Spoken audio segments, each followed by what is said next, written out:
যুদ্ধবিরতি নিয়ে কূটনৈতিক আলোচনা চললেও ইসরায়েল লেবানন সীমান্তে রক্তপাত বন্ধ হয়নি। বুধবার দক্ষিণ লেবাননের মাজদাল জুন এলাকায় বিস্ফোরণে ইসরায়েলি সেনা হতাহত হন। এর পরপরই হিজবুল্লাহর বিরুদ্ধে যুদ্ধবিরতি লঙ্ঘনের অভিযোগ তুলে বিভিন্ন স্থানে বিমান হামলা শুরু করে তেল আবিব। টিবনিম শহরে একটি হামলায় কয়েকজন হতাহত হন। পাশাপাশি আল মানসুরি এলাকার বাসিন্দাদের সরে যাওয়ার নির্দেশও দেয় দখলদার বাহিনী। এই উত্তেজনার মধ্যে ইতালির রাজধানী রোমে যুক্তরাষ্ট্রের মধ্যস্থতায় ইসরায়েল ও লেবাননের দ্বিতীয় দফায় পরোক্ষ আলোচনা চলছে।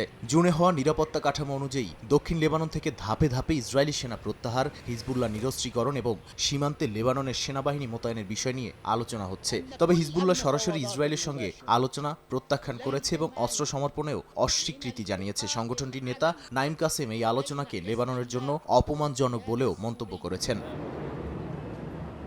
এদিকে নতুন করে বিতর্কের জন্ম দিয়েছে আন্তর্জাতিক মানবাধিকার সংস্থাগুলোর তদন্ত।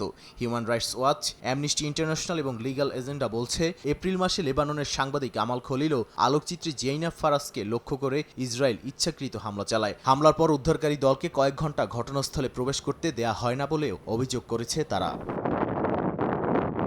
বিশ্লেষকদের মতে সীমান্তে নতুন এই সহিংসতা রোমের আলোচনার ভবিষ্যৎকে আরও অনিশ্চিত করে তুলেছে। যদিও উভয় পক্ষ যুদ্ধবিরতি কার্যকর করার বিষয়ে আলোচনা চালিয়ে যাচ্ছে বলে জানা গেছে।